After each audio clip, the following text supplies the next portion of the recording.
Let's present your choice for Breakout Talent. All right, Breakout Talent. I kind of had a tough time finding one for this one actually. I was trying to figure out it's kind of hard to figure out okay, who has been under the radar for so long, who's finally come out in this series and everybody's praising him and stuff like that.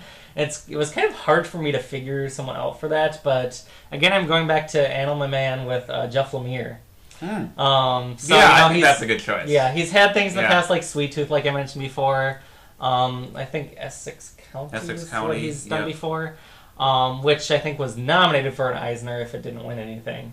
But yeah, this year with the DC relaunch, I think he's gotten a lot of attention. A lot of people have recognized, especially the week that Animal Man came out, that was a standout title. And obviously Frankenstein has definitely got its share of fans as well. And I think just him being one of the stronger writers from the whole DC New 52 relaunch has really just put him in the forefront in a lot of people's minds. And week after week, I think he is coming out with very strong material for each of these titles. And he still has his Sweet Tooth Vertigo title that's running as well. So he's juggling quite a bit of stuff right now, and yeah, I think he's doing solid genre work. Yeah, I think he's a perfect choice for Breakout Talent. Somebody from kind of the more independent, alternative side of comics. He was part of this huge relaunch that DC did, and he did kind of emerge as something of a critical favorite. So that's an excellent choice. I like his work on Animal Man quite a bit. So, anything else to say about him? So my choice for Breakout Talent, you chose a writer, I chose an artist. I chose, going back again to the Ultimate line, Sarah Pichelli, the Italian artist who draws Ultimate Spider-Man. And she helped to introduce Miles Morales, the new Ultimate Spider-Man character. She's not the kind of artist that I usually get really excited about. She has a very mainstream style. And she just draws really well. There's nothing really too out there about her style. But I was just struck by the beauty of it and the expressiveness of it, particularly in the way that she draws young characters, their bodies, their facial expressions. It's just really, really well done. And Ultimate Spider-Man has a very short list of people who've actually worked on the books. So they've kept the quality of the art quite high, and I think she's more than worthy of that tradition. She may be the best artist to work on the book to this point, although I have a great affection for Mark Bagley's long run. But she's just terrific, and the early issues of Ultimate Spider-Man have been more kind of character-oriented soap opera. She hasn't even really gotten into a lot of the action-oriented superhero stuff. In fact, she just drew Miles Morales in costume in the final panel of the issue that was just released.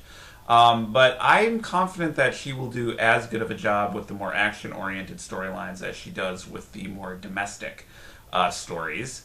And I don't see any reason that she will not become one of the greatest artists currently working in mainstream comics as more and more people kind of cotton on to what she's got going in Ultimate Spider-Man. So another great part of the Ultimate relaunch, which keeps coming up again and again. Sarah Pichelli, she's just absolutely terrific. Great work.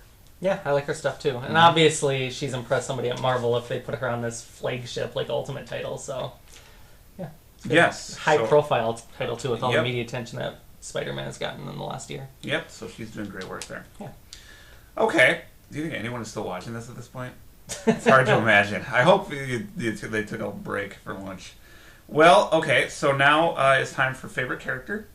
That's kind of a fun category. Our favorite comics character of the year. I had a tough time on this one too. It was between two for me. Okay. And I really had to sit down. I literally was really thinking about their characters, who I like more. And ultimately, I'm very happy with my choice. I chose Malcolm Dragon, who has become the protagonist of Eric Larson's long-running and wonderful superhero comic book series, Savage Dragon.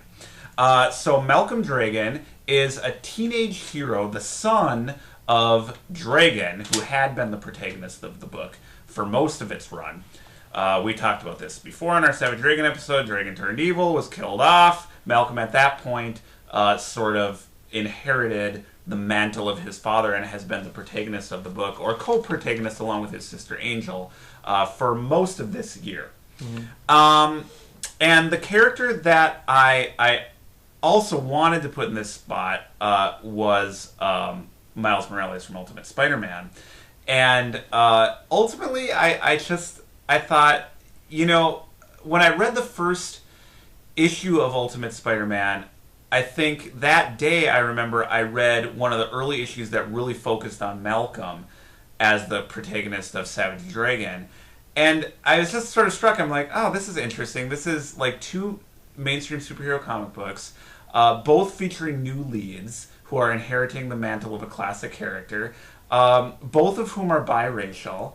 And, Dragon's storyline was handled with a lot less fanfare and media attention. Larson just kind of did it, as he does everything. He just kind of pushed this character who was born 15 or so years ago in the pages of the book. Characters age in real time. He just kind of pushed him to the forefront. And ultimately, I think Malcolm is at least at this point, a more complex character than Miles Morales. He has kind of a weird, semi-incestuous relationship with his sort of sister, who's not his real sister, Angel, which I like. He's a character who we can see struggling to find himself and come to terms with the loss of his father and his father's legacy and balancing school and being a celebrity superhero. There was a sequence in the newest issue of Savage Dragon where Malcolm finds out that his father is actually still alive via a trans, galactic communication, as Dad's off in space. That was incredibly moving and surprisingly so, and I think really speaks to the complexity of these characters that Larson has been able to build up over so many years. So I love Savage Dragon. It's my favorite superhero book, and I really like the way that Malcolm has come to the forefront as the protagonist of the book.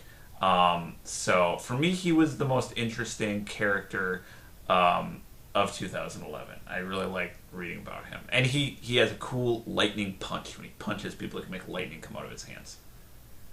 So that's pretty cool. Yeah, I'm not a huge Malcolm Dragon fan, unfortunately. I kind of prefer the old Dragon, and I don't know. I think Malcolm's really interesting. I mean, I don't know that I would say prefer him to his dad, but I do feel like it's given the book a kind of unique twist to focus on a younger character. And in a way, Malcolm's a more complex character than his father. Dragon was a complete blank slate when the book started. He was more of a straightforward hero.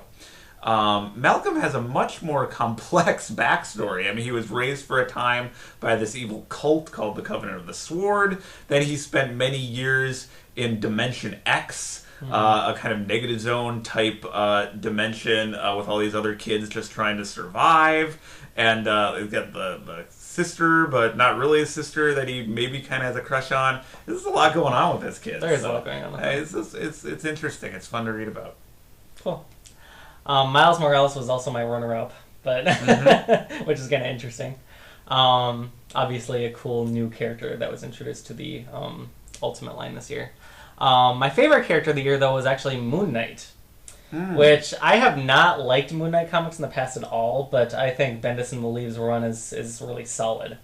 And I think this character, it's like a nice gritty dark book, and the character, I don't know, there's something about like the different like twists they put on the multiple personalities in this book that's really cool. Like lots of like surprising things, how he argues with himself. I love that.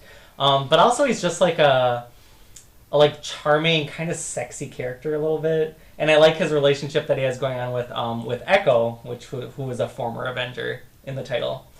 And I like him being based out on the West Coast, trying to get a foothold there. While juggling his like movie star lifestyle as well. Yeah, I mean, I don't know, sexy, dark, crazy superhero. I don't know. There's a lot going on there. Yeah, great design. Yeah, so I've really enjoyed him this year. Yeah, I like the Moon Knight book a lot. He is a cool character. We reviewed it in our very first episode of the Comics and More podcast. So an appropriate choice to round up our end of the year lists.